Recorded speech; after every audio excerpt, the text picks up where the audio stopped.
The story begins with a homeless man named Dwight. Whenever he found an empty house, he would sneak inside. This time, he entered someone's house and was taking a bath when he heard the front door open. Realizing the owners had returned, he immediately jumped out the window and ran away. He kept wandering around like this, just trying to survive. After some time, he came across an old, abandoned car that looked completely broken and junked. But Dwight was happy because he finally had a place to live. He started living inside that car. In the evenings, he went out to eat leftover food from dumpsters. Then he would return to his car, read some books, and fall asleep. It seemed like this man had no goals or purpose in life. But deep inside, Dwight had been waiting for 20 years, waiting for someone to be released from prison so he could kill him with his own hands. The next morning, a police officer named Eddie arrived. She already knew Dwight. She pulled him out of the car and said, "I don't want you getting into any trouble." But Wade Cleland was about to be released from prison. Wade was the man who had killed Dwight's parents 20 years ago. Hearing this, a fire lit up inside Dwight. His only purpose in life was to kill Wade. Now that he knew Wade was coming out, he started preparing for revenge. He got a new battery for his old car so it could run properly. Wade was being released from a prison in Virginia, so Dwight had to go there too. He went to a gun shop, but the guns were too expensive for him to buy. So he wrote a letter to his sister and then started breaking into cars in a parking lot, hoping to find a gun. After searching for a while, he finally found one, but the trigger was locked. Dwight tried hard to break the lock, but in the process, he broke the entire gun. Frustrated, he decided, "I'll kill him with my bare hands, not with a gun." So, Dwight left for Virginia without a weapon. There, he waited outside the prison to see when Wade would come out and where he would go. After a while, a limousine arrived at the prison gate, and Wade finally stepped out. His family was overjoyed to see him, hugging him tightly. Dwight wept at the sight. The man who took his parents away was now laughing and celebrating with his family. As soon as they left, Dwight started following them. A little later, Wade's family stopped at a bar to celebrate. Dwight angrily sneaked in through the back door and hid in the bathroom, waiting for Wade to come in alone. As soon as Wade entered, Dwight jumped out and stabbed him in the throat. But Wade survived the first attack and began fighting back. Dwight didn't give up. He attacked again, this time stabbing the knife straight into Wade's head. Wade fell to the ground, barely breathing his last. Knowing Wade was dead, Dwight quickly tried to leave. Meanwhile, Wade's family grew suspicious. What was taking him so long in the bathroom? They hurried toward it. Dwight rushed out, punctured Wade's car tire, and ran to his own car. He noticed a deep cut on his hand that was bleeding heavily. He realized he must have dropped his car keys during the fight, so he decided to escape using Wade's car instead. He quickly got in, and luckily the keys were still inside. He quickly started the car and began to drive away. After a while, he realized someone was sitting in the back seat. He stopped the car, and a boy named William came out from behind. William asked, "Why did you kill Wade?" Dwight replied, "Wade killed my parents. He made me an orphan." Hearing this, the boy panicked and ran away. William's reaction left Dwight confused. He started wondering if he had killed the wrong person. Could it be that Wade had taken the blame for someone else's crime? Soon, he spotted an empty house that looked abandoned. Dwight went inside to change his appearance. First, he cut off his long hair and beard so that no one would recognize him. Then he took a shower, bandaged his wounded hand, and put on clean clothes. Afterward, he turned on the TV and checked all the news channels, but there was no report about Wade's death. Dwight then left the house and saw a truck parked outside.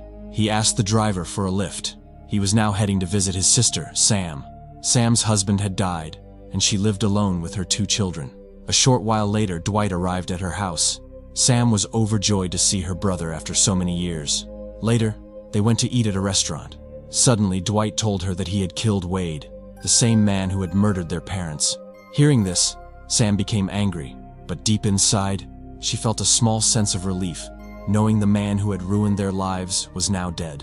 Sam told Dwight that Wade's family lived in their neighborhood and that they were very wealthy. "They keep humiliating me every now and then," she said. "They especially flaunt their limousine."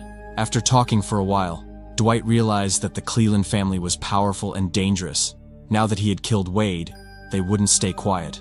They would come for him soon. Just then, Dwight realized they were both outside.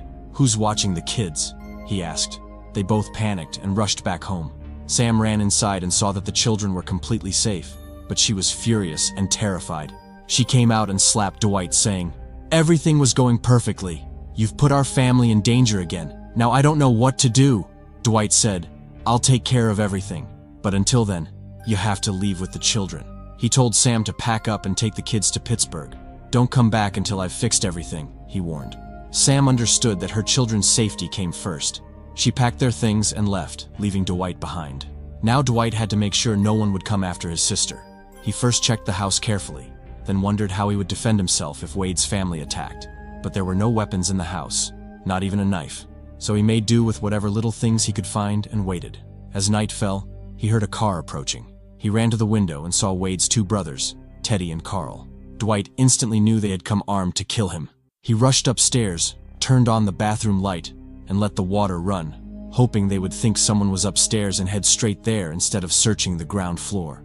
When he looked outside again, he saw the two brothers coming from different directions, one from the main gate and the other from the back.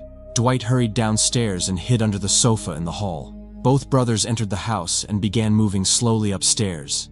Now Dwight had a chance to escape, but as soon as he stepped out, he realized Carl had seen him. Carl held a bow and arrow and kept shooting at Dwight. Dwight ran to his car and started to accelerate, but in the chaos he hit Teddy, who fell to the ground. Dwight immediately got out, picked Teddy up and shouted, "Tell me quickly, are you after me or my sister?" But Teddy was unconscious and could not answer. Dwight grabbed Teddy's gun and saw Carl coming after him. He quickly lifted Teddy and began to put him into the car. As he tried to get into the front seat, Carl shot an arrow through Dwight's leg. Dwight bled heavily. He started the car despite his injury and drove away.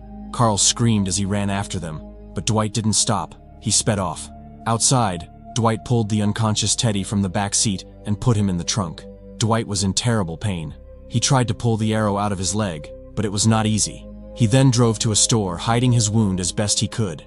He grabbed some medicine and a few supplies to try to remove the arrow, but he still could not get it out. The blood flowed so fast that he felt he might die at any moment. Finally, he had to go to the hospital. Before he could see a doctor, Dwight collapsed. When he woke up, he found himself lying on a bed. He had been treated, and his leg was in a splint. Dwight's leg was not fully healed, but he couldn't stay in the hospital. He left and hurried back to his car. He knocked on the trunk, and Teddy started screaming loudly, a sign that he was still alive. Dwight quickly changed into his hospital clothes. Everything was going according to his plan. Now he went straight to his sister Sam's house. He first locked the doors and windows so no one could see inside.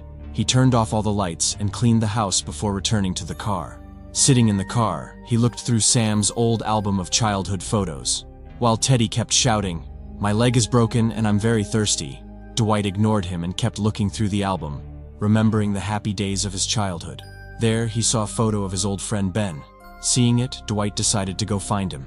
He drove to Ben's house but found only Ben's mother at home. She told Dwight that Ben had been gone for almost a year, but recognized Dwight as Ben's childhood best friend. She gave Dwight Ben's card and said Ben now lived in the city and gave his address. Dwight drove to the address and arrived after a few hours. There, a woman told him that Ben was still working and would be free only if his shift ended late. Dwight waited and watched Ben's car. Around midnight, Ben finally came out, and they began to talk about old times. Dwight said, "Look, I don't have much time. I came to ask for your help. I need a gun." Ben realized something serious was happening and told Dwight to go home. Then they both headed to Ben's place. At Ben's, Ben gave Dwight the gun and asked, "Do you know how to shoot?" Dwight replied, "I don't know, but I'll manage." Ben said, "There's no one around here. I can teach you how to shoot in the sheep shed behind my house." Dwight answered, "I've already had enough help from you, brother. I don't want to bother you anymore. I just need the gun." He took it and left. On his way, he also grabbed a water bottle to give Teddy. As soon as Dwight opened the trunk, Teddy crawled out. He saw Dwight standing in front of him with a gun and immediately started drinking water. Dwight asked, "Why did you come to my house? To kill me or my sister?" Teddy replied, "We came to kill you, you bastard." Then he revealed things that shook Dwight. Teddy said, "What do you think? Your father was a decent man. He was having an affair with my mother. When my father found out, he went to your house in a rage and killed your father. But he never intended to kill your mother. She was not at fault, but she was killed while trying to stop it." Teddy went on, "Then my dad sent Wade to jail in his place because Wade was under 18. He would get a lighter sentence." Hearing this, Dwight became crushed. He said, "I want to end this forever. I don't want my family dragged into this again." I admit I killed your brother. I'll even surrender to the police for that." Teddy replied, "Our family doesn't live by such things. We don't live by the law. We live by our own rules. Now your entire family will die, even your sister and her children." Hearing this, Dwight fired a shot, and Teddy was terrified. Dwight handed him the phone and told him to call his family and say he was coming to end everything. No one needed to do anything else. Teddy called and spoke with them. A short while later, Dwight reached forward to take the phone back from Teddy. That's when Teddy took his chance. He attacked Dwight and snatched the gun. Teddy said, "Our family has its own rules. My father never served his sentence even after committing 2 murders. He died of cancer, and now you're about to die too." He raised the gun to shoot Dwight, but a bullet came from close range and hit Teddy square in the head. The shot was fired by Ben, who had been worried about his friend. Ben picked Dwight up and said, "I knew you'd do something wrong. That's why I was following you." He gave Dwight a gun and warned, "You have a gun in your hand, but you don't know how to use it. A gun is useless if the bullet doesn't hit the target." Ben then taught him to shoot, and Dwight slowly improved. After the training, Ben gave him a gun, some money, and food. "Your problem is my problem," Ben said. The two walked together for a while, but Dwight refused further help. "You already saved my life, brother. I've had all the help I need. Now our paths are different." With that, he left. Ben tried to follow, but after a while, his car stopped. When Ben opened the hood, he found that Dwight had deliberately damaged the battery. Dwight knew Ben wouldn't stop chasing him, and he didn't want to get him into trouble. Dwight moved away and ate his meal alone. Then he gathered his courage and entered the Cleland house. He searched for weapons and, finding some, threw them all into the lake so they would have none. After that, he went to the grave of Wade's father, the same man who had killed his parents. Dwight knew he couldn't hurt a dead man, but he still urinated on the grave to satisfy his need for revenge. He dragged Teddy's body to the hole he had dug behind the house and buried it. Then he went inside and sat quietly, waiting for the men to return. He had set traps everywhere, but no one came. When the lights suddenly came on that evening, he was startled. He picked up his gun and looked to see who had arrived, then realized the lights were automatic. They came on at 7 p.m. He couldn't wait any longer. He called the Cleland's home number and left a message saying he wanted to end everything. He had no grudge against their whole family, only against the man who killed his parents. But if they went after his sister, he wouldn't leave anyone alive. A few hours later, the Clelands returned. 3 people entered the house: Carl and his 2 sisters. From their talk, Dwight learned they knew where Sam was. She was still in Pittsburgh, and they planned to kill her and her 2 children. Furious, Dwight shot Carl. Now, only the 2 sisters remained. "I have no wish to kill your whole family," Dwight said. "My only grudge was against your father, but you made a big mistake by going after my sister." Suddenly, William appeared and shot Dwight. Dwight had been hit, but he was still alive. The 2 sisters told William to finish him off, but William could not shoot. Then the truth came out. William was actually Dwight's half-brother. Dwight's father had had an affair with their mother, and William was born from that relationship. Dwight grabbed his gun. He had a chance to kill William, but he left him alive. One of the sisters then pulled a machine gun from under the sofa and began firing wildly. After a while, all 3 were lying dead. Carl and his 2 sisters were killed. Only William survived. A short time later, someone brought a newspaper to Sam's house in Pittsburgh. The paper said everyone was dead, meaning no one would come after Sam now. Dwight not only took his revenge, but also kept his sister safe forever. Friends, if you liked this video and got lost in the story while watching, please subscribe to support us, so we can keep bringing you more videos like this. Thanks for watching. Yeah.